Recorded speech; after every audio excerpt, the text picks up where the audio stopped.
नमस्कार दोस्तों, स्वागत है आप सभी का आपका अपने यूट्यूब चैनल स्काई सामान्य अध्ययन पर। दोस्तों, आज है 24 अप्रैल 2020 और आज हम लोग बात करेंगे 24 अप्रैल 2020 के महत्वपूर्ण करंट अफेयर्स की। और दोस्तों, करंट अफेयर्स जैसा कि प्रीवियस आपको बताया गया बेस्ड होगा आज के इम्पोर्टेंट न्यूज़ और इम्पोर्टेंट जो करंट अफेयर्स हमारे प्रतियोगी परीक्षाओं की दृष्टि से हैं। साथ ही साथ करंट अफेयर्स में हम लोग देखेंगे इम्पोर्टेंट 3 अहम क्वेश्चन जिनके आंसर आपको कमेंट बॉक्स में करने होंगे और इसके साथ ही प्रीवियस क्वेश्चन जो आपको कल के वीडियो में बताए गए उनके आंसर। तो चलिए दोस्तों, शुरू करते हैं करंट अफेयर्स और उसके पहले आज का इम्पोर्टेंट थॉट।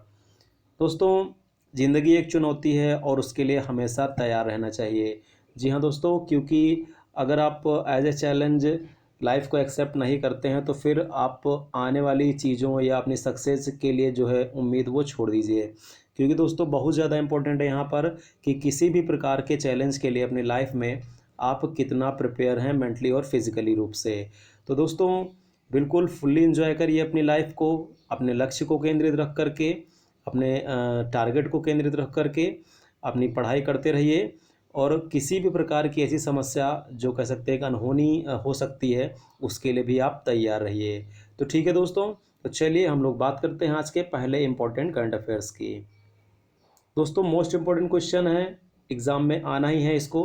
विश्व प्रेस स्वतंत्रता सूचकांक 2020 रिलीज़ किया गया है और इसमें भारत का स्थान इस बार रहा है 142वां। दोस्तों, यहाँ पर क्वेश्चन इस तरह से भी बन जाएगा कि विश्व प्रेस स्वतंत्रता सूचकांक 2020 या विश्व प्रेस स्वतंत्रता सूचकांक जारी करता कौन है? तो रिपोर्टर्स विदाउट बॉर्डर्स ये जारी करता है और इसमें पहला देश जो है वो दोस्त नॉर्वे है, जबकि अंतिम देश यहाँ पर उत्तर कोरिया है। यानी 180 देशों की रैंकिंग यहाँ पर जारी की गई और हमको याद रखना है कि भारत का स्थान 2020 में किस नंबर पर है? भारत 142वां। और हमारे दोस्त जल्दी से कमेंट बॉक्स में कमेंट करके बताएंगे कि 2019 में प्रेस स्वतंत्रता सूचकांक में भारत की रैंकिंग क्या रही। ठीक है दोस्तों, 20 में हमको क्या याद रखना है? 142वां। चलिए देखते हैं नेक्स्ट क्वेश्चन। दोस्तों, चिकित्सा उपयोग हेतु लेबनान ने भांग की खेती को मंजूरी दे दी है, क्योंकि मेडिकल में इसके जो यूजेज हैं उनको ध्यान में रखते हुए ऐसा किया गया है। तो बात यहाँ पर लेबनान की जा रही है दोस्तों, तो हमको याद रखना है लेबनान की कैपिटल है, लेबनान की राजधानी नोट करिएगा बेरूत। लेबनान की कैपिटल नोट करेंगे बेरूत, जबकि करेंसी यहाँ पर है लेबनानी पाउंड, मुद्रा चलती है पाउंड और कह सकते हैं यहाँ पर राजधानी क्या है? बेरूत। ठीक है दोस्तों, नेक्स्ट देखते हैं। दोस्तों, सुजलाम सुफलाम जो योजना है उसका तीसरा चरण गुजरात राज्य ने प्रारंभ किया है। तो क्वेश्चन इंपॉर्टेंट आपके लिए यहाँ पर इतना बनेगा कि सुजलाम सुफलाम योजना का संबंध किस राज्य से है? तो गुजरात राज्य से है। अब दोस्तों, याद रखना है कि ये एक जल संरक्षण की योजना है। ठीक है दोस्तों, जल संरक्षण की योजना है जिसके तहत नदियों और नहरों से जो भी गाद होती है या कह सकते हैं जो भी वेस्ट होता है उसको निकाला जाता है और सफाई की जाती है, जिससे कि आसानी से वहाँ पर किसी भी प्रकार का कोई अतिरिक्त जो है नदियों में बाढ़ या इसका खतरा ना हो सके। तो हमको याद रखना है कि सुजलाम सुफलाम योजना का संबंध जल संरक्षण के तहत किया गया है और किस राज्य की है? गुजरात राज्य की। दोस्तों, गुजरात की बात करें हम लोग तो गांधीनगर हमको इम्पोर्टेंट याद रखना है। अब गांधीनगर से क्वेश्चन इंपॉर्टेंट याद रखना है आपको, 13वां जो प्रवासी प्रजाति सम्मेलन हुआ था वो कहाँ पर हुआ था? गुजरात के गांधीनगर में। अब दोस्तों, गुजरात से ही बात यहाँ पर की जा रही है, तो आपको पता है कि गुजरात की जो सीमा है, यानी भारतीय राज्य अगर हम लोग गुजरात की यहाँ पर बात करें तो आपको याद रखना है कि गुजरात की जो सीमा है वो महाराष्ट्र और मध्य प्रदेश और साथ साथ राजस्थान के साथ लगती है, जबकि केंद्र शासित प्रदेश में हम लोग देखते हैं गुजरात राज्य में कि जो दमन और दीव, यहाँ पर दमन आप यहाँ पर दीव मिलेगा आपको और यहाँ पर दमन, केंद्र शासित प्रदेश दमन और दीव की सीमा भी गुजरात राज्य के साथ लगती है। दोस्तों, गुजरात राज्य की हम लोग बात कर रहे हैं तो 1 मई गुजरात राज्य के स्थापना दिवस मनाया जाता है और स्पेशली गुजरात राज्य की बात करें तो विधानसभा सीटों की संख्या यहाँ पर है 182, लोकसभा सीटों की संख्या यहाँ पर 26 और राज्यसभा सीटों की संख्या यहाँ पर है 11। तो हमको याद रखना है गुजरात राज्य से इंपॉर्टेंट फैक्ट। और डांडिया और गरबा, डांडिया और गरबा याद रखना है गुजरात राज्य के प्रमुख नृत्य हैं। जबकि आपको याद रखना दोस्तों, गिर राष्ट्रीय उद्यान प्रसिद्ध है काफ़ी, गिर राष्ट्रीय उद्यान गुजरात राज्य में एशियाई शेरों के लिए जाना जाता है और कच्छ रिजर्व भी इम्पोर्टेंट है गुजरात राज्य में। तो गिर राष्ट्रीय उद्यान प्रसिद्ध किसके लिए है? एशियाई शेरों के लिए। दोस्तों गुजरात राज्य में नाल सरोवर अभ्यारण्य है, और ये नाल सरोवर अभ्यारण्य एक पक्षी अभ्यारण्य है, आपको याद रखना है, और ये रामसर का हिस्सा भी है। तो नाल सरोवर का संबंध कहाँ से है? गुजरात राज्य से है। नेक्स्ट क्वेश्चन देखते हैं दोस्तों तिरंगा, जिसका फुल फॉर्म बनेगा टोटल इंडिया रिमोट एनालिसिस निरोग्य अभियान, के तहत केरल राज्य द्वारा कोविड-19 लक्षणों की जांच की एक पहल प्रारंभ की गई है। तो सबसे पहली बात हमको याद रखना है, तिरंगा नामक पहल क्या है? कोविड-19 लक्षणों की जांच के लिए प्रारंभ की गई है, और कहाँ प्रारंभ की गई है? केरल राज्य में प्रारंभ की गई है। तो दोस्तों अगर हम लोग बात करें केरल में, तो इसके पहले हम लोग ब्रेक द चेन पढ़ चुके हैं, और एक पूरा जो वीडियो दिया गया होगा, आप आई होप वो आपने उस वीडियो को देख लिया होगा, जिसमें सभी राज्यों से रिलेटेड जो कोरोना से लेटेस्ट इन्फॉर्मेशन है वो आपको बताई गई है। अगर आपने उस वीडियो को नहीं देखा है तो चैनल में जाकर के उस वीडियो को जरूर देख लीजिएगा। सभी क्वेश्चन को बहुत आसानी के साथ करवाया गया है दोस्तों। तो केरल राज्य ने ये तिरंगा पहल प्रारंभ की है, इसके तहत लक्षणों की जाँच की जाएगी। अब केरल राज्य की स्पेशली हम लोग बात करें तो 1 नवंबर 1956 स्थापना, और फिर उसके बाद अगर हम लोग बात करें यहाँ पर तो पिनराई विजयन इसके सीएम हैं यहाँ पर, और जबकि गवर्नर यहाँ पर है राज्यपाल आरिफ मोहम्मद खान हमको याद रखना है। मसालों का राज्य कहते हैं केरल को, दक्षिण भारत का कश्मीर कहा जाता है, याद रखना है। केरल राज्य में विधानसभा सीटों की संख्या नोट करिएगा दोस्तों 140, जबकि लोकसभा सीटों की संख्या यहाँ पर है 20, और राज्यसभा सीटों की संख्या यहाँ पर है 9। ठीक है दोस्तों। केरल मालाबार तट आपको याद रखना है, मालाबार तट का संबंध कहाँ से है? केरल राज्य से है।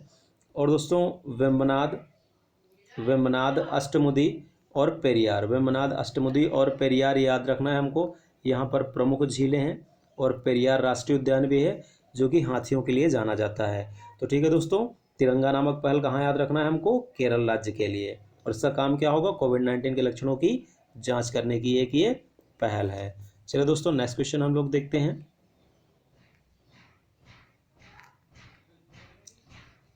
दोस्तों मिडनाइट इन चेरनोबिल, ये एक पुस्तक है दोस्तों जो कि एडम हिगिनबोटम के द्वारा लिखी गई है। अब दोस्तों मिडनाइट इन चेरनोबिल जो कि चेरनोबिल परमाणु दुर्घटना पर आधारित है, तो हमको याद रखना है चेरनोबिल का संबंध कहाँ से है? यूक्रेन से है दोस्तों। किस देश में था ये? यूक्रेन। अब यूक्रेन की बात करें हम लोग तो राजधानी नोट करिएगा कीव, और जबकि करेंसी है यूक्रेन की रिवनिया, मुद्रा क्या लिखेंगे? रिवनिया, और कैपिटल यहाँ पर क्या है? कीव। यूक्रेन को रोटी की टोकरी या रोटी का डलिया भी कहा जाता है। यहीं पर स्थित है दोस्तों चेरनोबिल, और चेरनोबिल में ही परमाणु दुर्घटना हुई, जिस पर आधारित है किताब मिडनाइट इन चेरनोबिल, एडम हिगिनबोटम। दोस्तों यहाँ पर एक बात नोट कर लीजिएगा, चेरनोबिल परमाणु दुर्घटना कभी कभी आपसे पूछा जाता है, तो 1986 में हुई थी। 1986 में ये 26 अप्रैल मध्य रात्रि में हुई थी। 1986 में परमाणु दुर्घटना कौन सी? चेरनोबिल, और उसी पर आधारित है पुस्तक मिडनाइट इन चेरनोबिल, एडम हिगिनबोटम की। नेक्स्ट क्वेश्चन देखते हैं दोस्तों संयम मोबाइल एप्लीकेशन जो है वो पुणे म्युनिसिपल कॉरपोरेशन के द्वारा विकसित किया गया है। अब बात की जाए संयम मोबाइल एप्लीकेशन का यूज क्या होगा, तो दोस्तों ये कोरोना के कह सकते हैं कि मरीजों को या फिर व्यक्ति कोरोना प्रभावित ना हो पाए, तो उनके लिए इसको एक ट्रैक करने के लिए एक एप्लीकेशन बनाया गया है। तो हमको याद रखना है कि संयम मोबाइल एप्लीकेशन, क्वेश्चन आपसे पूछा जाएगा कि संयम मोबाइल एप्लीकेशन किसके द्वारा डेवलप किया गया है, तो पुणे म्युनिसिपल कॉरपोरेशन के द्वारा डेवलप किया गया है। ठीक है दोस्तों, नेक्स्ट क्वेश्चन देखते हैं। यहाँ पर दोस्तों बैडमिंटन वर्ल्ड फेडरेशन का एक जागरूकता अभियान है आई एम बैडमिंटन, तो उसकी एम्बेसडर पीवी सिंधु को बनाया गया है। तो इंपॉर्टेंट क्वेश्चन बनेगा कि आई एम बैडमिंटन जागरूकता अभियान के एम्बेसडर किसको बनाया गया है? पीवी सिंधु को बनाया गया है। अब पीवी सिंधु की बात करें हम लोग तो अभी आंध्र प्रदेश राज्य में इनको जो है एम्बेसडर बनाया गया था जागरूकता के लिए। इंपॉर्टेंट क्वेश्चन वहाँ से बनेगा। और फिर कह सकते हैं भारत की जो लक्ष्मी है उसमें भी इम्पोर्टेंट क्वेश्चन है। और वीज़ा, ये सारे क्वेश्चन किससे रिलेट करेंगे? पीवी सिंधु को रिलेट करेंगे। अब दोस्तों यहाँ पर अगर हम लोग बात करें बैडमिंटन फेडरेशन की यहाँ पर, तो हमको याद रखना है कि 1934 में स्थापित हुआ, 1934 को स्थापित हुआ। अब 1934 में स्थापित हुआ और हेडक्वार्टर्स का पूछा जा सकता है तो कुआलालंपुर। कहाँ याद रखना है? Kuala Lumpur, Malaysia. ठीक है दोस्तों, बैडमिंटन वर्ल्ड फेडरेशन का हेडक्वार्टर कहाँ पर है? कुआलालंपुर, मलेशिया, और 1934 में स्थापित हुआ। जबकि वर्तमान में इसके प्रमुख हैं पॉल एरिक। वर्तमान में इसके प्रमुख नोट कर लीजिएगा, पॉल एरिक। तो बैडमिंटन वर्ल्ड फेडरेशन की स्थापना 1934 में, हेडक्वार्टर कोलालमपुर मलेशिया, और पॉल एरिक वर्तमान में इसके प्रमुख। जबकि बैडमिंटन वर्ल्ड फेडरेशन का अभियान है, IM बैडमिंटन एक जागरूकता अभियान है, और भारत की तरफ से एम्बेसडर किसको नियुक्त किया गया है, यहाँ पर PV सिंधु को नियुक्त किया गया है। ठीक है दोस्तों, अब बात करते हैं हम लोग दोस्तों यहाँ पर सबसे पहले प्रीवियस क्वेश्चन की, और फिर उसके बाद देखते हैं क्वेश्चन ऑफ द डे की। दोस्तों प्रीवियस क्वेश्चन में अगर हम लोग बात करें तो पहला सवाल आपसे पूछा गया था कि BSF का स्थापना दिवस है, क्योंकि दोस्तों 1 दिसंबर को BSF का 55वां स्थापना दिवस मनाया गया था। वो ध्यान सुनिएगा 55 नंबर का।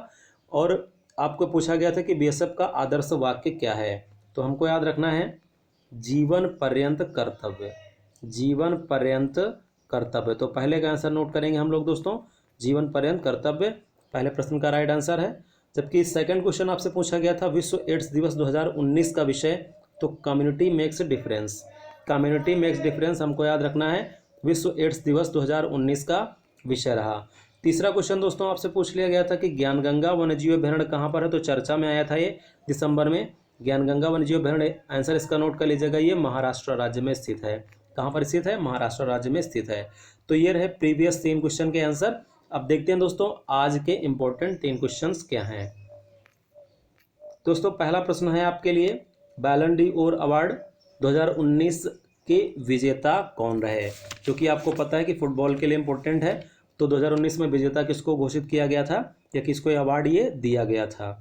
अब दोस्तों सेकंड क्वेश्चन है, 7वां मित्र शक्ति अभ्यास जो कि भारत श्रीलंका के मध्य होता है का आयोजन कहाँ हुआ था, तो आपको स्थान बताना है कि कहाँ पर है आयोजित किया गया था।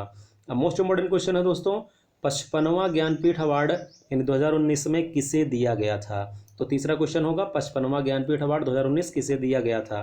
तीनों प्रश्नों के राइट आंसर जो होंगे वो आप कमेंट बॉक्स में कमेंट कर दीजिएगा, और फिर हम लोग इसको अगले दिन के वीडियो में डिस्कस करेंगे। ठीक है दोस्तों, तो आई होप आपको पूरा सेशन पसंद आया होगा, और दोस्तों वीडियो को जरूर आप लाइक कर दीजिएगा, अपने ज़्यादा से ज़्यादा सभी दोस्तों को सभी व्हाट्सएप फेसबुक ग्रुप पर इस वीडियो को लगातार आप भेजते रहिए, लगातार शेयर करते रहिए, जिससे ज़्यादा से ज़्यादा लोगों को इसका फ़ायदा मिल सके।